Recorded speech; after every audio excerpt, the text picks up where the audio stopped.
What's up, you guys? I'm a little tired today, so I'm going to be doing some therapeutic hanging.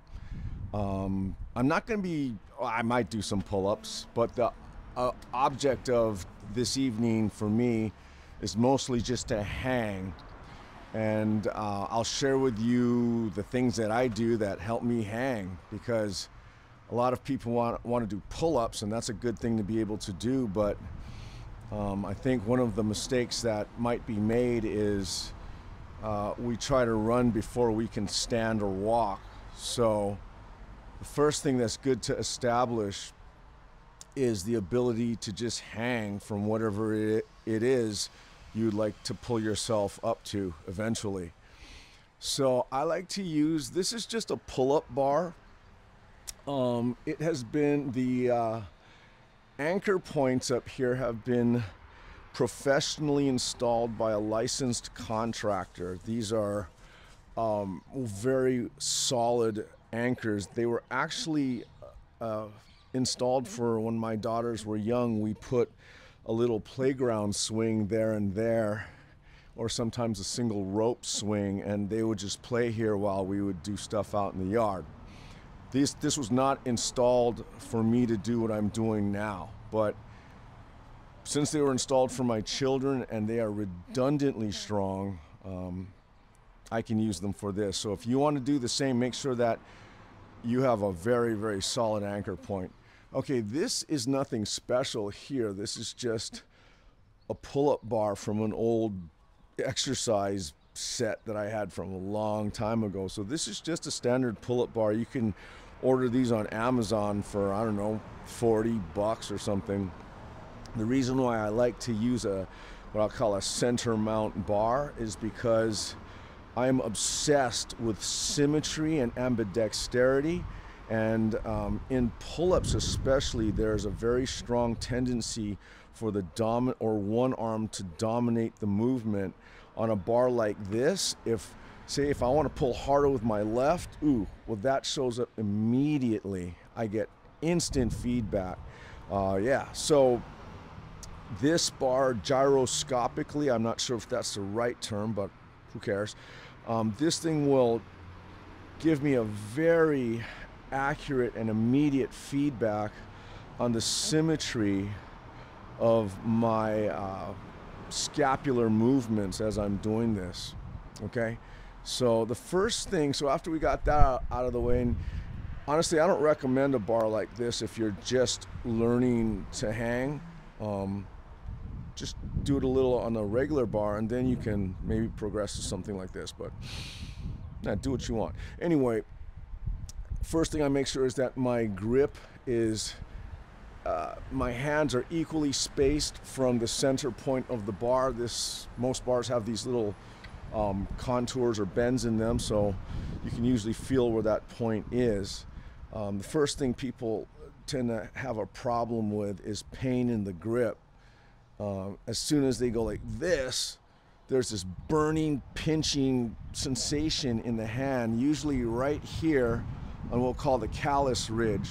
The reason why that happens is if you just randomly grab a bar and just hang your weight on it, chances are this ridge of skin, if this is the bar will push that ridge of skin into the base of your fingers, and then when you wrap your fingers over it, that ridge of skin gets pinched. And in a way it's designed to do that because it'll hold you, it'll allow you to grip, it'll act sort of like a door jamb. All right, so you'll be able to hang yourself on that, but it's gonna hurt, and if you do that long enough, it'll start to callus, it can even rip. So the first thing I like to teach anybody, my clients or anyone that wants to learn to do a pull-up, is to actually use the bar that you're gonna grab onto to push that ridge back and then wrap your fingers over the bar. So right now as I do this, I'm using the bar to push that ridge of skin far back, so just my fingers are wrapped over the bar. You'll know you've done that correctly if when you go to hang, you all of a sudden feel 50 pounds heavier, and your hands or your forearm muscles everything starts getting tired really quickly, because like I said, this ridge of skin can act as a door jamb. It's an inert brace in your grip. Once you get that below the bar, and now you only have the strength of your fingers to hold you to that bar, now your muscles are going to have to assume the weight that this ridge of skin was previously supporting, and that's a good thing. So if you used to hang for, I don't know, let's say a minute on, people like to do the 1 minute hang test. If you try to do that with your callus ridge pushed back and your fingers over, and all of a sudden your 1 minute hang turns into 20 seconds of desperation, consider that good, because you are now actually strengthening your grip and all the muscles that account for your grip, like your forearm, everything. Okay, so that's the first thing. That's what I call a truthful grip. Okay, so it's going to be tougher at first, but just like anything that you pay more for in advance, you get a bigger return on the back end. All right, so I'm just going to kind of just hang here, and right now I'm just trying to not let this or this happen. I'm just, once I'm here, the next thing I want to do, because I'm using this, I might do a pull-up today, I don't know, I'm tired. I'm just using this to stretch out. Yesterday I did double kettlebell snatches. I didn't get much sleep last night, so I'm just using the hang to stretch out today. One of the things that really helps me, my back is a little tight from what I did the last few days. One of the things that's very helpful for me is once I have a true grip without a callus ridge in between my hand and the bar supporting it, once I'm hanging here, the next thing I try to do is I try to tuck my tailbone under. As soon as I do this, if you've never tried this before, try it. It'll be like adding, once again, 50 pounds to your body. This, I can hang a long time like this. But once I lengthen my legs out and then tuck my tailbone under, I'm now have connected the weight of my pelvis and my legs to my rib cage and my upper body via my core. So my entire body is activated. That now becomes quite difficult, but the reward is I get a nice decompression of the lower spine. If I'm just hanging like this, my back is actually, my lower back is still actually being pulled into, or being moved into extension as the weight of my legs here anterior tilts my pelvis. All right, so once again, I'm going to use the bar to push the callus ridge back. So when I wrap my fingers over the bar, I'm forced to use the palmar and forearm muscles to actually hold on. So I actually get a better grip from doing this. And then once I'm here, rather than just tucking my legs in the back, or worse, crossing my ankles, I'm going to put all this weight right under me, tuck my tailbone, and then breathe. And I get tired really fast doing that. And another thing, I don't concern myself with a 1 minute test. I hang until I'm reasonably tired, and then I just rest. That builds trust between your body and yourself, and it allows your nervous system to allow you to return to the activity sooner, and it also allows your emotional centers to allow you to continue to train the next day and the next day and the next day. If your body knows that every time you train you're not going to beat the shit out of yourself, it'll be much more inclined to let you return for repeated efforts and practice sessions. But if every time you train it's a death march, there's only so much of that your body's going to let you do before it tries to protect you from yourself, and it's going to start making excuses for you not to do that. Some of those excuses could be injuries. Okay, so another thing I really like, traditional pull-ups are in the overhand or pronated grip. That's how pull-ups are done. The only problem I have with that is the internally rotated position of the upper arm is now, your arms are basically screwed into the sockets this way.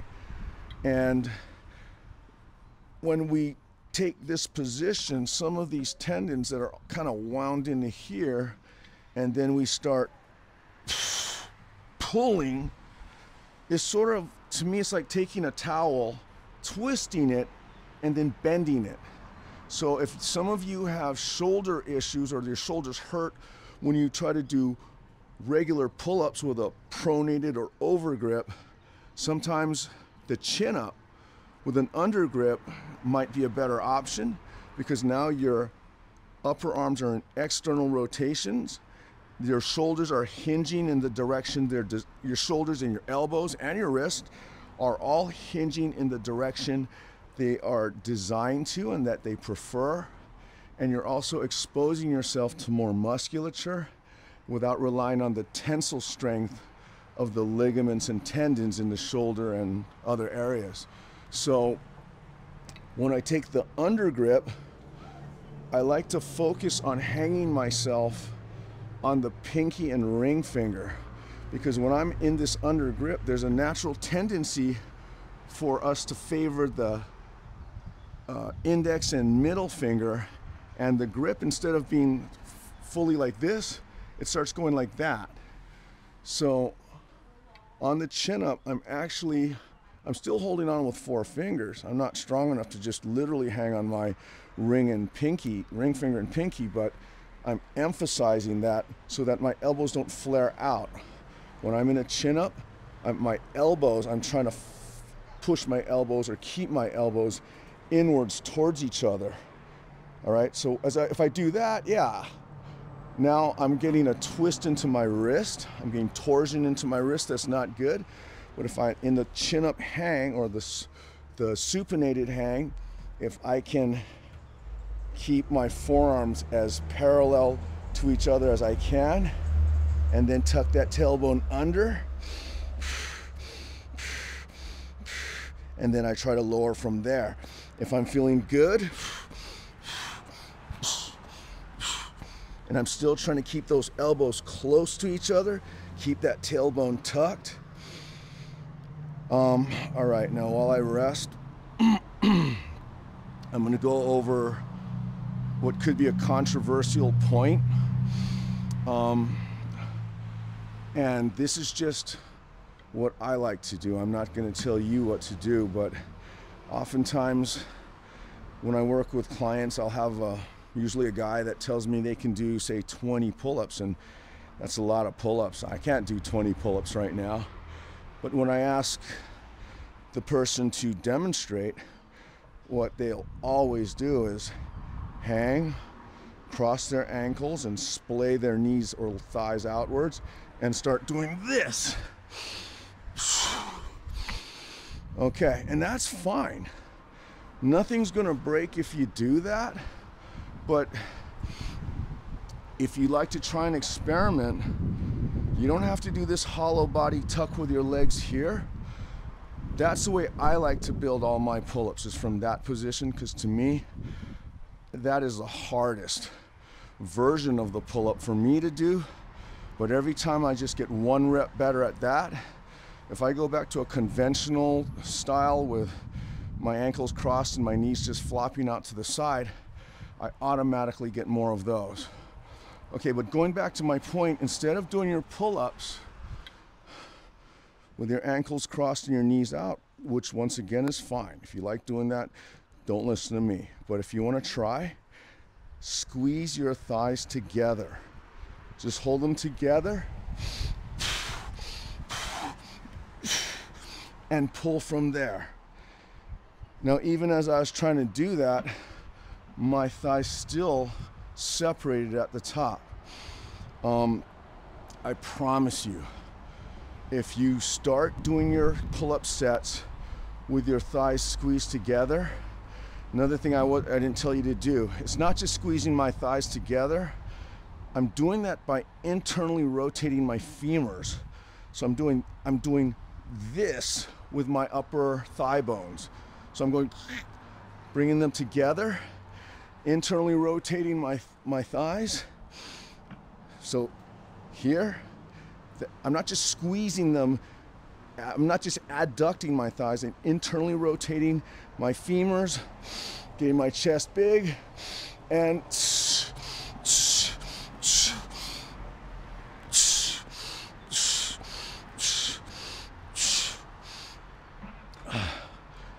if you start your set with as many of those as you can, and then as you start getting tired, cross your ankles, let your legs relax, and you do that, I promise you're gonna get stronger in a pull-up, especially if you're at a plateau with your pull-ups.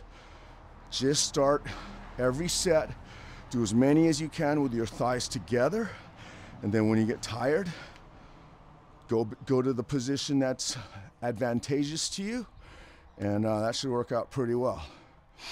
Okay, so once again, I'm gonna do one hollow body pull-up, which is for me very difficult, and then that's probably gonna make me tired, so I'm gonna then regress it to just a regular pull-up, and then I'm gonna go and have dinner. I hope you do too. All right, here we go. All right, and pulling,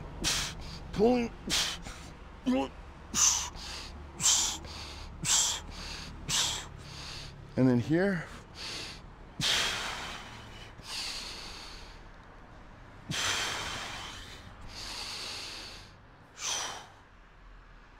oh. I want to thank my buddy Eric Yamashita of At Everyday Better, because I kind of grew up with him. I've known him forever. He's my age, and he was posting on how hard and difficult pull-ups get as you get older, like me and him. And he started doing pull-ups the other day, and he inspired me to start doing them, because to be honest, I haven't done pull-ups in a long time. And he reminded me to stop hiding from them and bust them out. So I hope this video is of some help to you, and if you're still with me at this point, thank you very much. I really appreciate that, and much aloha. Bye.